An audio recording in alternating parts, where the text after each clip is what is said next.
Hello, everyone, and welcome to another episode of the International Association of Professional Birth Photographers.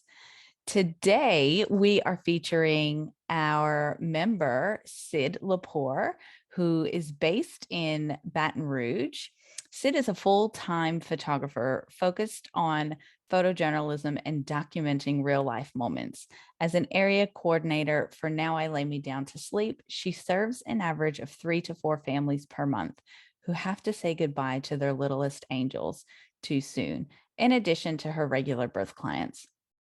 Despite the heavy nature of this work, she is passionate about ensuring that every family has memories in the physical form to relive the most important moments of their lives and spreading the message that real life is always more beautiful than anything here on earth.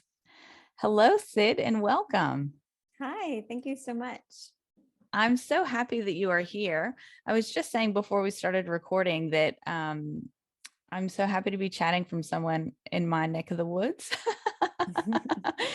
So for those of you that don't know, I'm American and live in Australia, found me an Aussie man.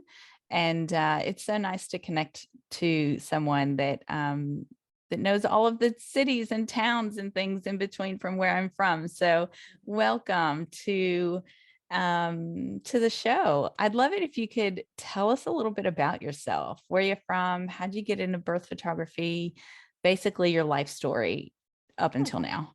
Oh yeah, no pressure though, right? Yeah, got it. So I live in Louisiana, as we were talking about before we got on. I'm from a little town called Gonzales that's somewhere in between New Orleans and Baton Rouge.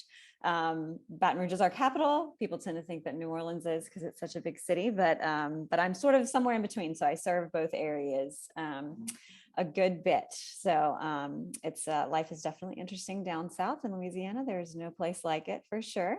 Lots of interesting stories. Yeah. So I have been a photographer probably about 8 or 9 years in total right now.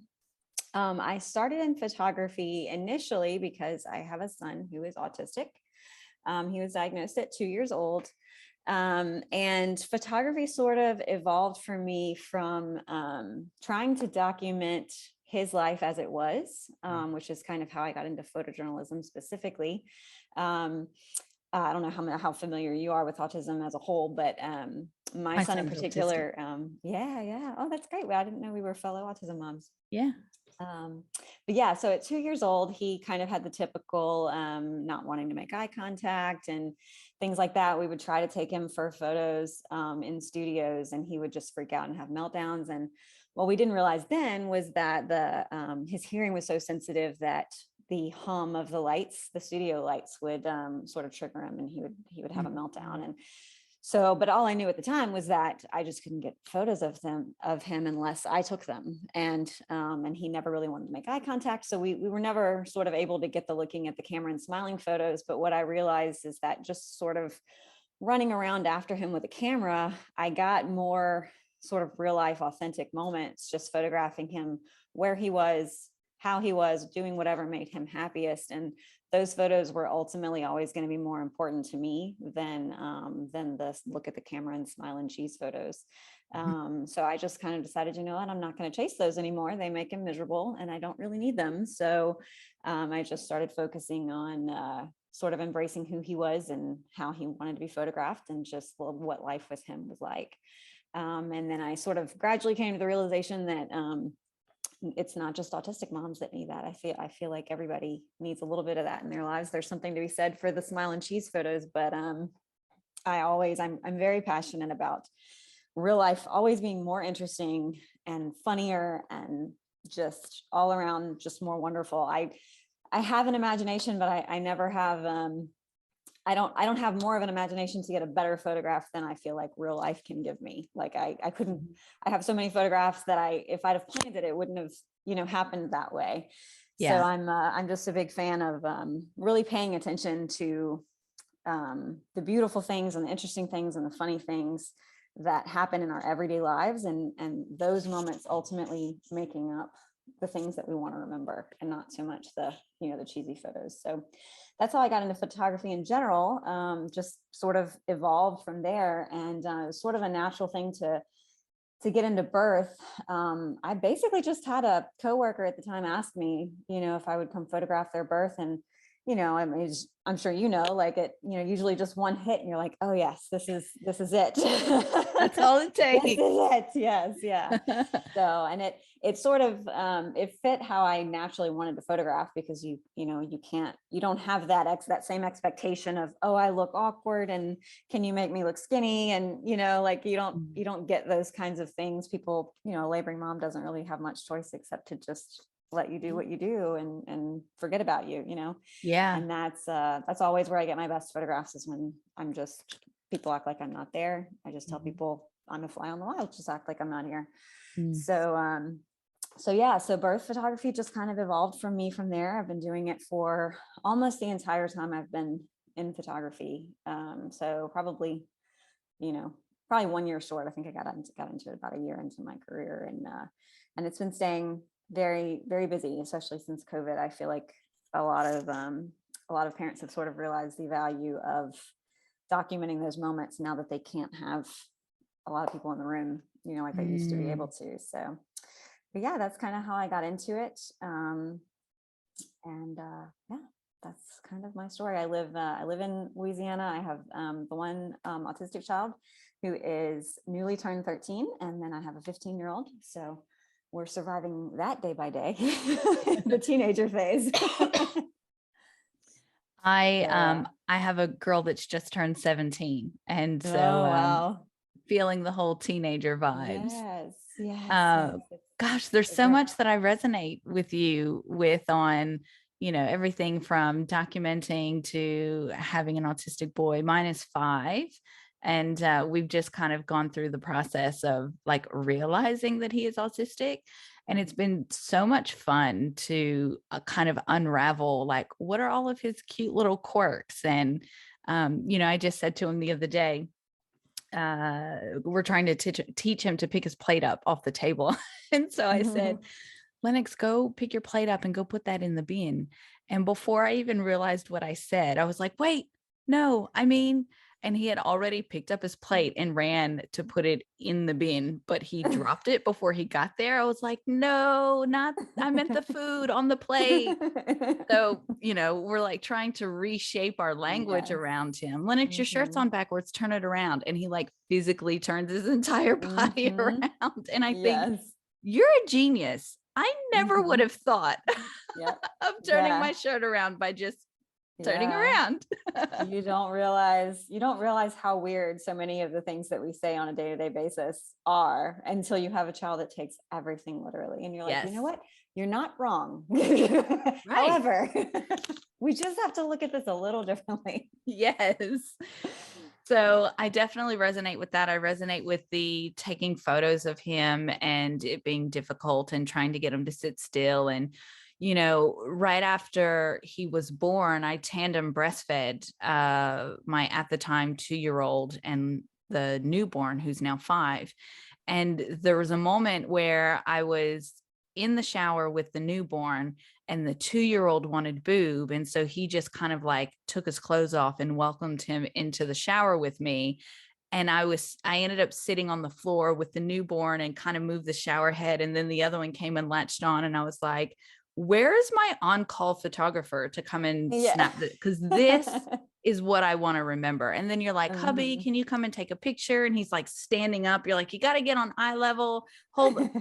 And it's just, it's not really the same. It is, but it's not really. And so I wish someone would make like a service, like an on-call real life. Yes. Because I have so many moments where I would be like, name your price, come and photograph this. Yes. No, I actually do family photography, like documentary family photography. So all of the photography I do is pretty strictly photojournalistic and documentary. So, but I always tell people, like, look, if you don't want to document it, don't do it, because I'm going to photograph everything, because in my opinion, The things that we want to remember years from now are the little things that happen in between, you know, like the little things that we don't realize how valuable and how fleeting they are now.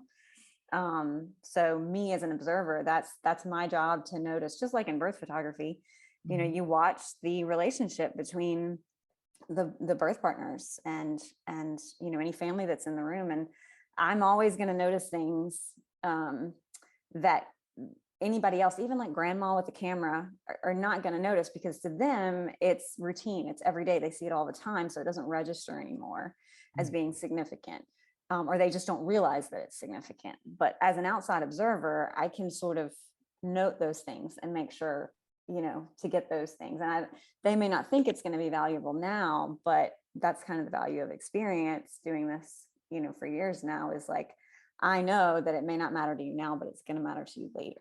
And it's going to be a valuable photograph later. And that is so true. iPhone now has this like memory thing that pops up in your photos, kind of like Facebook has time hop now. Mm-hmm.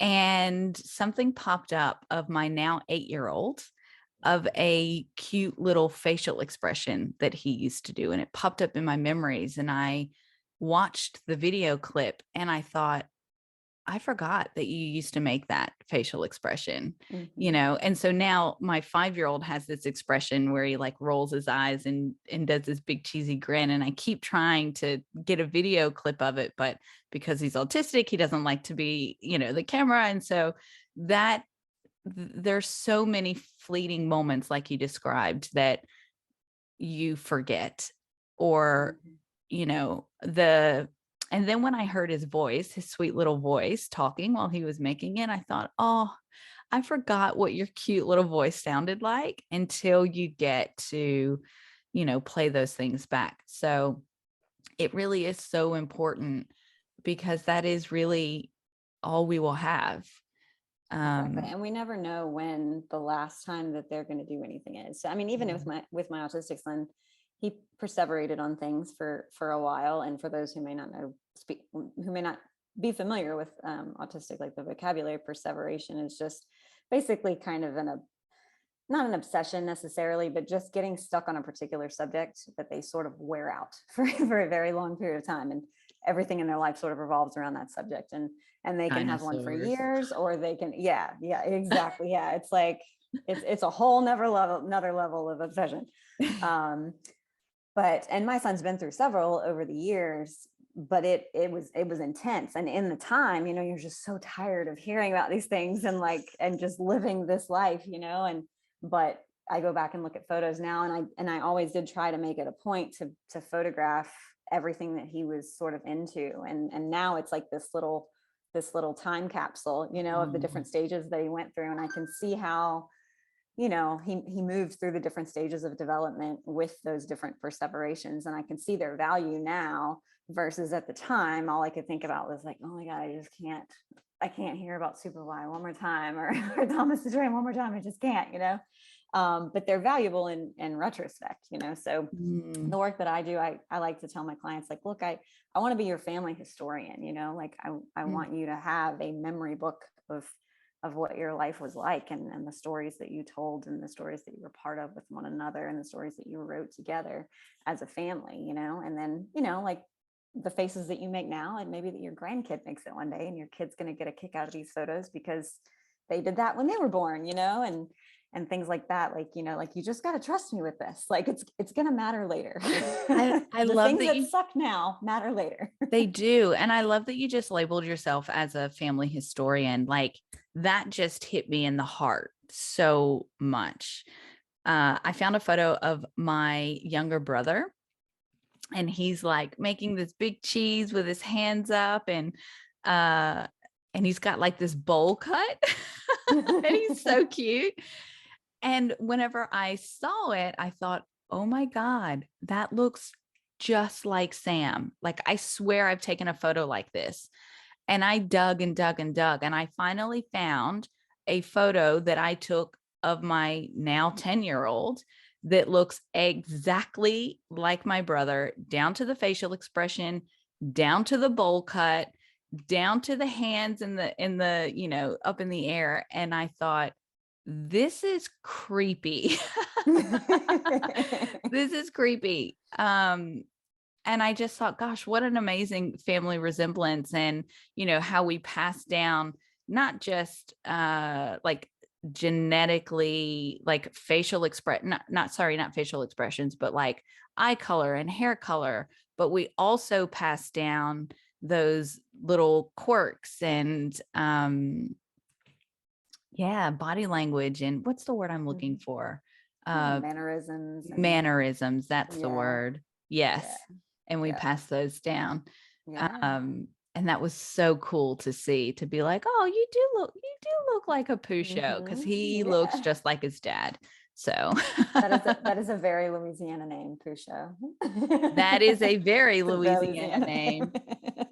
Yes, it is. Yep, I know me some Pushos too. Yeah. Oh dear. Oh dear. We'll chat about that off the air. Yeah, they're always the crazy ones at the family barbecue.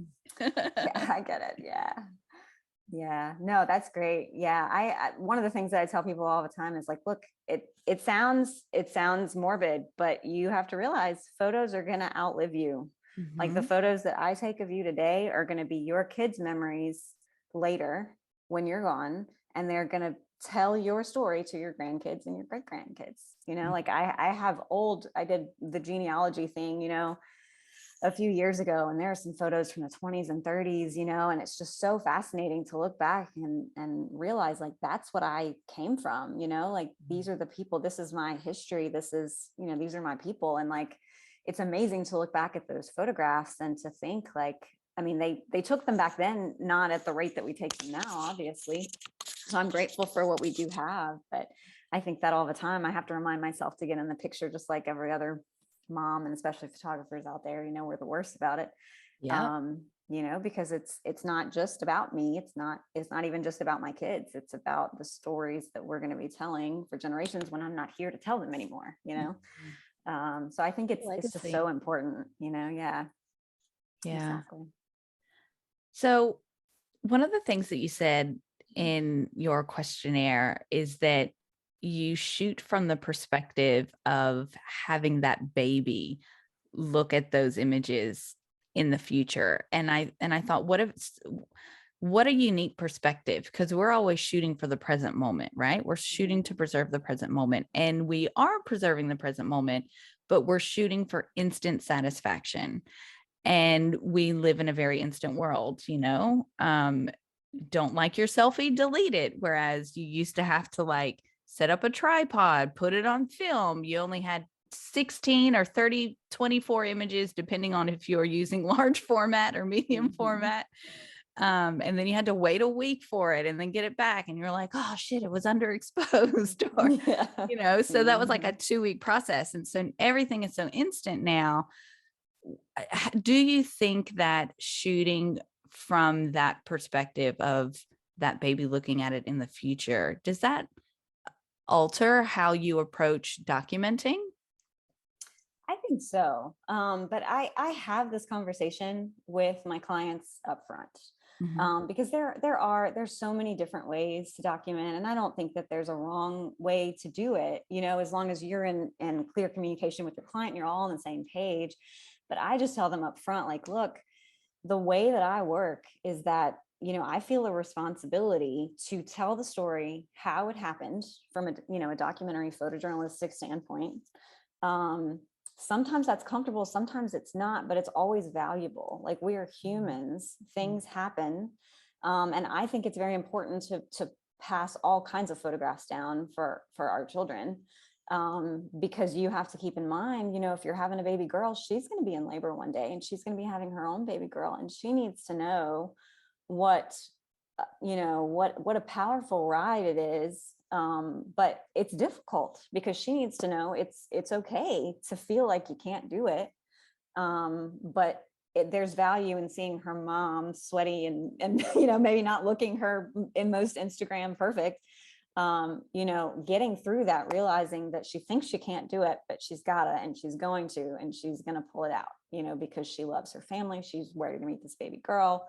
Like, those are the photographs that I want your kids to look back on, because it tells the story of what a badass you were, first of all, but it also tells them that it's okay for them to be sweaty and human, and like this is the beauty of birth, and it's not Instagram perfect. Yeah. And I focus a lot, and I've had clients bring this up, and I guess maybe I don't know if it's not as typical to do this or not, but I focus a lot on the parents, because to me, like, the baby's cute, but the baby's not going to give a shit what it looks like when it's looking back at these pictures, or when it's pregnant. It's like there's value in that photo, but they're not going to be as interested in the photo of what they looks like as much as maybe one of their parents has passed away. They want to be able to look back and see what were my parents' reactions when I came into the world. Like, I want them to see the joy on their parents' faces when they see their child for the first time. And there's times when I will photograph, with the baby's head, like just the back of their head and just the parents' faces, because I'm always kind of thinking, what do I want this baby to see? Like, what story do I want this child to piece together? Because they're obviously never going to remember this day, but I want them to feel like they were there and they were watching. So I do focus a lot on the parents. The baby stuff, it's great, and we get all of it, and I understand that it's valuable for the parents and they want it, but I swing for the fences, and I really try to get, I do sort of always have that in the back of my mind, like, what do I want this baby to see? Because this story is going to outlive the parents, like, this is going to be this child's memory of this day when they're old enough to go through these images. So it's kind of always in the back of my mind, but I am very clear with the parents up front with that. And I do show a lot of images that are parent focused, and I explain why, when I meet with them. And I do tell them, we still get the traditional stuff. We still get baby pictures. We still get the bath and all that. You're going to get that, but you need to understand that if I have the choice between, telling the story for the baby or getting just a cute baby wrapped in a swaddle picture, I'm always going to go for the emotional moment. Like, you can take plenty of pretty swaddled pictures later.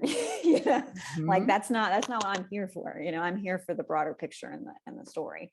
So, and some people are going to be on board for that, and some people are going to want to be like, no, I don't want to look messy, and I want to have my hair done and my makeup done, and I want everything to look perfect.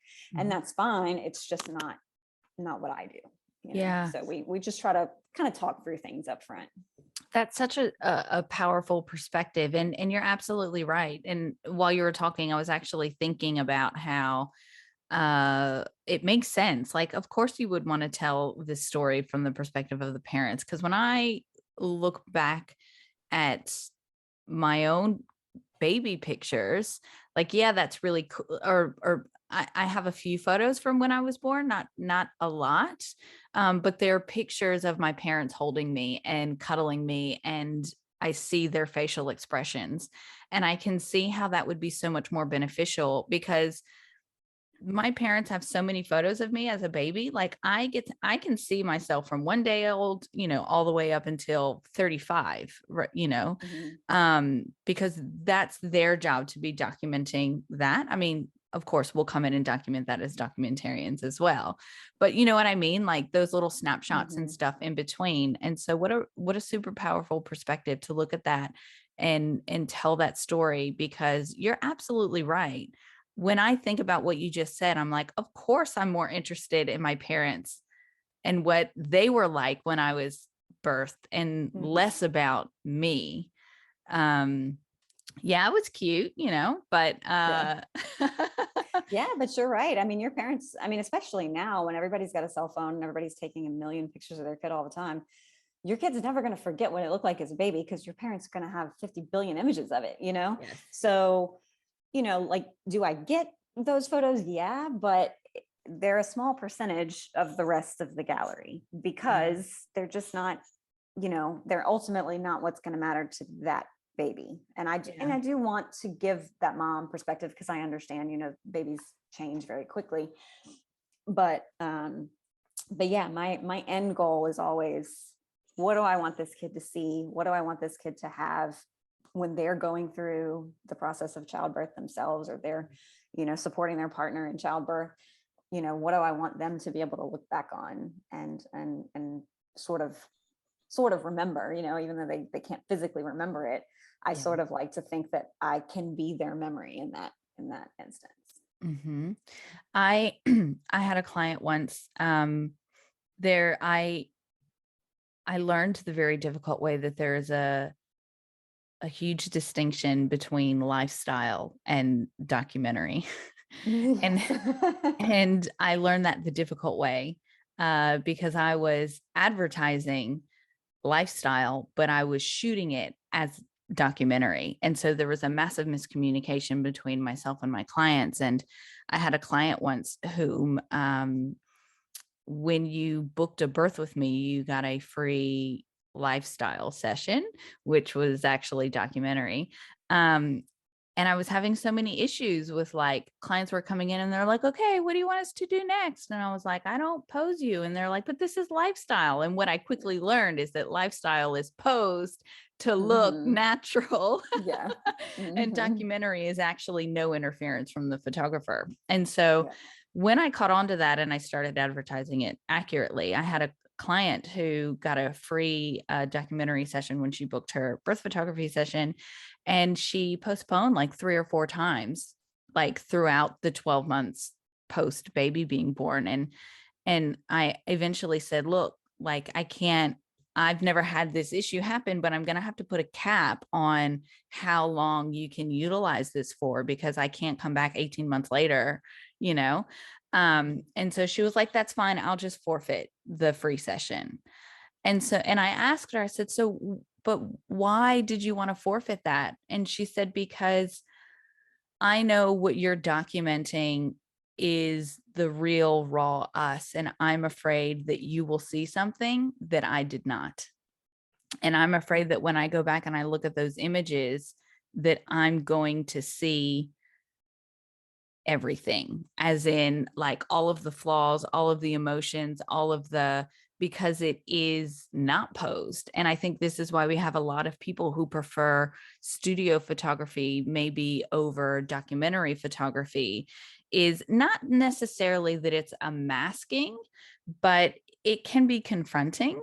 And I think this is also why some people are possibly not into birth photography. It's not necessarily the nudity or the graphicness of it, but it's the front facing forward emotions of looking at yourself and having everything being reflected back to you in a Hmm. single image. And if you're not ready to see that, that can be quite confronting. Hmm. That's very interesting. Yeah, I can see how people would struggle with that. Mm, Yeah, sad, but yeah, I can see it. yeah. So this kind of brings us into the work that you do with, Now I Lay Me Down to Sleep, um and how you, like, how has being a part of Now I Lay Me Down to Sleep changed how you shoot births? Has it affected how you shoot births? Yes. So Now I Lay Me Down to Sleep, for those who may not be familiar with it, we are an organization kind of scattered across the world, mostly in the continental U.S., Canada, I think Australia. You have Australia too, as well, right? Yeah, ours is called Heartfelt, but it's Okay. equivalent. Mm. Yeah. So basically, we photograph in instances of infant loss or terminally ill infants, because we know that these parents don't have the same opportunities to get a lifetime of photographs like the rest of us, kind of are privileged enough to have. So we go into hospitals in the cases of early infant loss. Um, we see all kinds of things, but universally, it's obviously a very difficult situation Mm. to walk into. But it is, without a doubt, the thing in my career that has taught me the most, and it's given me the most valuable lessons across every area of my business, really. It's taught me how to work under very difficult circumstances, Mm. with all different kinds of personalities, all different ways of dealing with grief. Um, and it's given me a lot of perspective. Um, it's very difficult to get upset or let the little things get to you when you know that there's somebody dealing with something so much bigger. So it sort of teaches you very quickly not to sweat the small stuff. And it sort of reinforces that beauty of life, even though it's a very difficult situation. It teaches you how strong people can be. I've had families that I've served that have had multiple losses, and they keep trying, and it teaches you a lot about faith and a lot about how difficult life is, but how it's universally beautiful, even if the beauty is not always obvious, and not like sometimes the beauty comes in the strength that comes from dealing with difficult situations. So it is undoubtedly the thing that's taught me the most. And I, as difficult as it is to do, I absolutely would never regret doing it. Even though we have bad days but there are good days too. I've met I've got some great clients that still work with me, and I get to watch their rainbow babies grow. And so it definitely does influence my birth work, because I am a very strong proponent of sort of, if you're going to be in birth work, I feel like you have to understand that birth work is sometimes more difficult than we are prepared to deal with.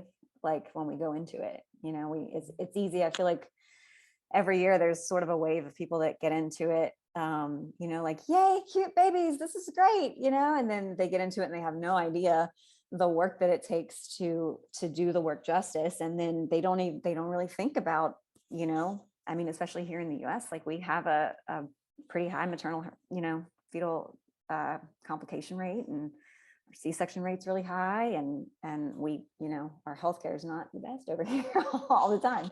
So I've had conversations with clients, like in meetings, and just said, look, if you don't book me, that's completely fine, but please ask questions, and know that whoever you are going to have there with your birth space, with you in your birth space, is prepared for quickly changing situations, because I have booked several clients who have had prior losses as, shooting their rainbow babies, and they will tell me that it's, they'll find out that I've worked with Now I Lay Me Down to Sleep, and that's valuable for them. Even though it's a difficult conversation to have, it's a comfort to them to know that they are going to have images that are going to tell the story of their baby's life for whatever happens. I actually recently had a regular birth client who delivered very early, and baby had to immediately go to resuscitation, and we had lots of complications.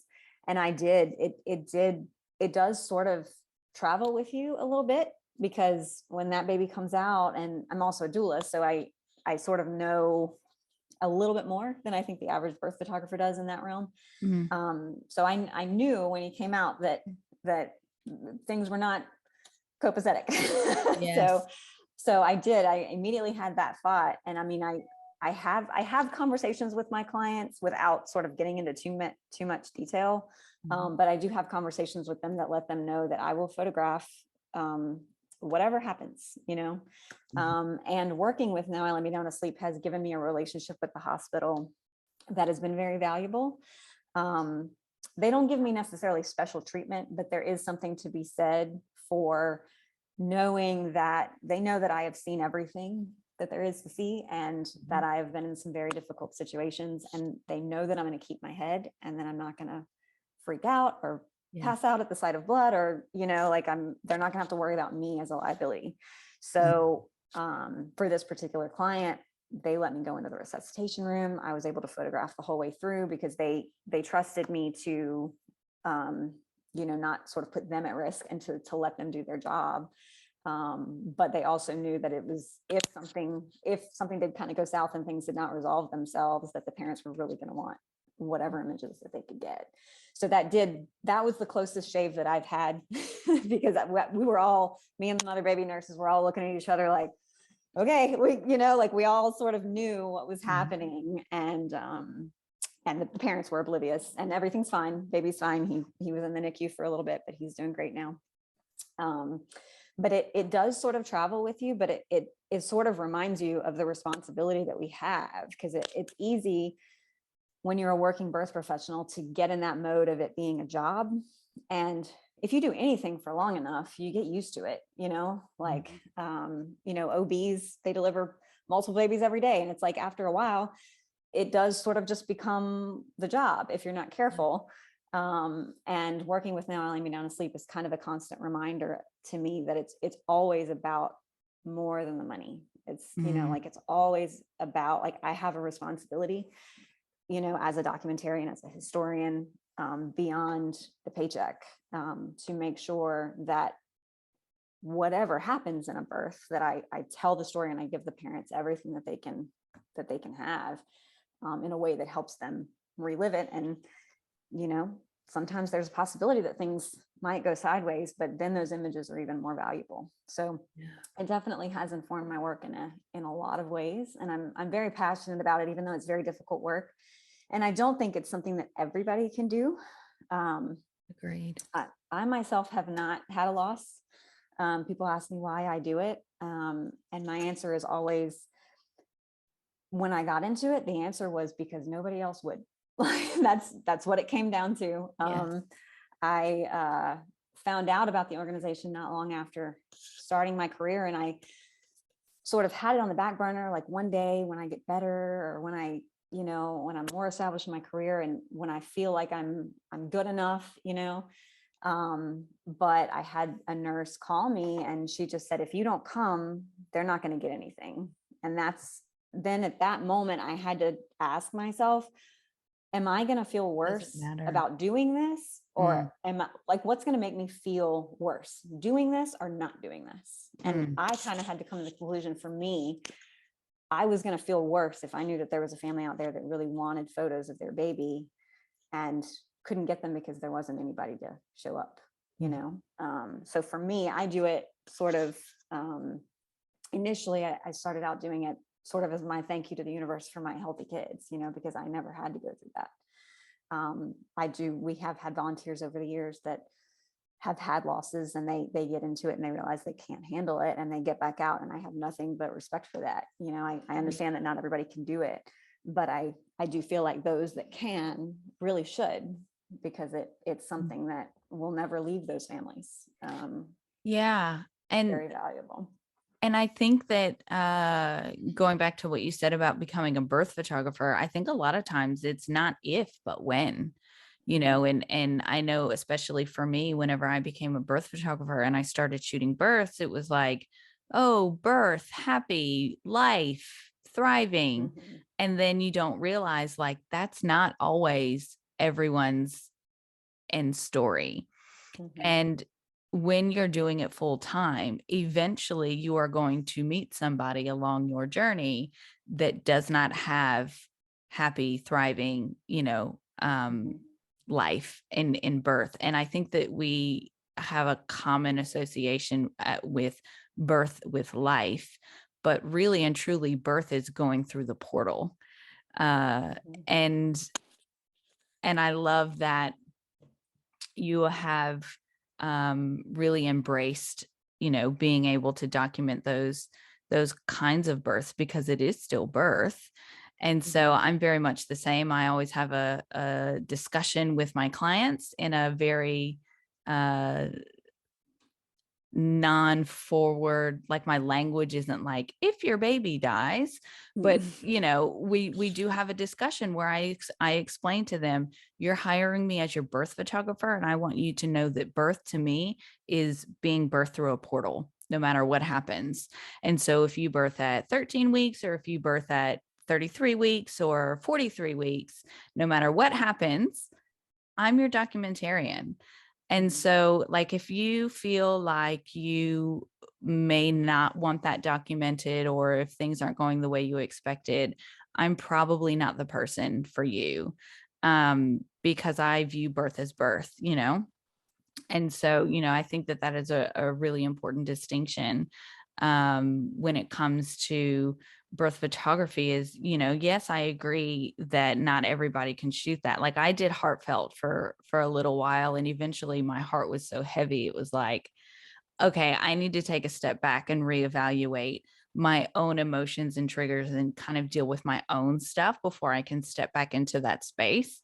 Um, but in the meantime, I needed to be able to be prepared. Like, we can't avoid it because we're taking births all the time, birth bookings all the time. So whether you're intentionally putting yourself in, like, Now I Lay Me Down to Sleep or Heartfelt, or you're photographing regular clients who ends up losing a baby during like a regular client session, it's almost unavoidable. Mhm. And so, yeah, I agree. I think it's extremely important that we have some type of education on, or intentionally putting ourselves, like, being a part of Now I Lay Me Down to Sleep and Heartfelt, to give us that preparation if something does ever happen in the Exactly. future. Yeah. I mean, it makes you a better photographer in so many ways, even Absolutely. though it's very difficult work. But you're right. Like you have to prepare yourself for it. I mean, one of the things that we hear from some of the families that we've served with Now I Lay Me Down to Sleep is the images are important to them because they've told me they're like, I otherwise feel like I didn't really have my baby. Like these Mhm. images remind me that my baby really existed and that I really am a mom of two or three, or like say they have two kids at home, they tell everybody, look, I'm a mom of three, I'm not less of a mom just because my baby's not here anymore. Like that's Mm, still my baby. And they say it's so valuable to have those images because nobody wants to talk to you about it after loss because they don't know what to say. So yeah. they don't want to bring it up and make you upset. So then the end result is everybody acts like your baby never existed because they feel like it's the kinder thing to do with the best of intentions. But you still love your baby. You still um, your baby's always going to be a part of your life. It's not less true just because you only had them for a short period of time versus their whole life. And the images are what remind them that their baby existed. Their baby Mhm. was just as much a part of their family as their living children or their future children or anything else. Yeah. Um, so yeah, it's difficult work. But it's definitely probably the number one thing that is has been most valuable to me in my career across everything that I do. It teaches you about people and about life. It does. It does. What is Hands Producing Hope? Could you tell us a little bit about that? Yeah. Hands Producing Hope is an organization. $50 of every birth session I do goes back to support the organization. They started out, they're basically a charitable organization that gives back to women charities, essentially. They started out helping refugees here in the US Mhm. sort of get acclimated. A lot of the women that they would serve would come over without any skills to support their families. They would, coming over from these different communities that where the wife didn't work, she just stayed home with the kids, and so then when they had to flee, they had no skills to support themselves and their family. So initially, it started out with them just sort of being taught various trades to be able to support themselves and their children. Um, and then a few years ago, they started an organization, sort of an offshoot of it, that teaches women in Rwanda about maternal fetal health. Um, a lot of these women, it's just the circle of life. They just get pregnant and have babies, but they're never really educated about how to care for themselves during pregnancy, Mhm. how to deal with the loss if they have a loss. Even just there's girls in the community that just don't go to school when they have their periods because they don't have access to any kind of period care products or anything like that. So they have a whole outreach program that teaches these women how to care for their bodies during pregnancy, after pregnancy. It also teaches them trades, how to care for themselves in their community. If they lose a partner, they lose a source of income. They're sort of taught how to feed themselves and their children. So it's a wonderful organization. They bring refugees here periodically. They help them with translation services, how to acclimate to a new community after immigrating. They teach them skills. They teach them how to make jewelry, and then they have a shop that sells all kinds of products that goes back directly to these women to women that have learned these trades and made these objects to be able to feed their families. So I donate back to them with every birth session, and I tell my clients, up front, like you've taught a woman in Africa how to care for herself during pregnancy. Like your kid is on its way to being a future world changer. So Yes, it's a wonderful organization that we're really proud to support. I love that. Well, just kind of bringing it all together, I would love to know if there was one thing that you could say to someone that was coming into parenthood. What would you say to them? I would say be willing to laugh at yourself and to make mistakes, and to not look at mistakes as mistakes so much as learning opportunities Mm, and future lessons for your own children. I feel like we all, that in this society especially, there's a lot of pressure to be that Instagram mom that just has it all together and everything's picture perfect, and you make the cute little sandwiches that are cut into triangles and you do all the right things, and the reality is often that it's not like that on a daily basis, but I feel like we need to learn to just live our lives authentically and to let our children see that, because mhm. it gives them permission to do the same with their own lives. And if Yes. everybody is more their kind of true authentic self, life is a lot more fun. It may not look Yeah. as pretty, but I feel like you have to learn to see the beauty in the non-picture perfect things. Yeah. Embrace the little moments and know that the little moments are ultimately usually what ends up mattering in the long run. And they slip away before you realize that they're going to. You never know. I still think about that one day, from time to time with my own kids. Like you never know when the last time you're gonna have to give them a bath. You get so wrapped up in like, oh my God, I'm exhausted. I have to give them a bath and I have to fight this slippery kid who doesn't want to get in their pajamas. And, and you don't know when that last bath night is going to be. They're going to get to the point where they want to do it themselves and they don't need you anymore. And you never know when that's going to be. So I feel like if we just start it from the beginning, just learn to laugh at yourself, learn to let things go, and live your own authentic self, so your child has that example to learn from as they get bigger. I love that. How could we find you on social media if we wanted to connect to you or hire you? So on Instagram, I am Cydly, which is a nickname from when I was in high school, and I just never changed it. It's just Cydley. My website is bayouRosePhoto.com. And on Facebook, I'm at Bayou Rose Photo. So it's a little bit eclectic right now because I'm all over the board with my work, and I'm backed up on posting to social media like most busy people, I guess. But yeah, got some great bursts in the pipe. So once everybody gets their galleries and I'm able to share, I've got some cool bursts coming down the pipe. I just had my first VBAC after 2 C-sections, which is very rare here. It is. Typically, they will not let you try for a vaginal birth after 2 sections. But I actually just photographed that yesterday. It was a very long birth, and but was a wonderful success story of she advocated for herself. She had a great birth team that was willing to work with her, and she pulled out a VBAC after 2 sections. So I'm excited to share that one, because I don't think she believed she was going to do it until her baby was exiting her body. Yeah. And she had an, oh shit, I really just did this moment. That's the best moment ever. Yeah, I'm excited to share that one. Thank you so much, Cyd. I'll put the links down in the show notes so that way we can connect with you. I appreciate your time, and this has been such an incredible conversation. Well, thank you for your time. It was nice meeting a fellow Louisianian. Yes, thank you.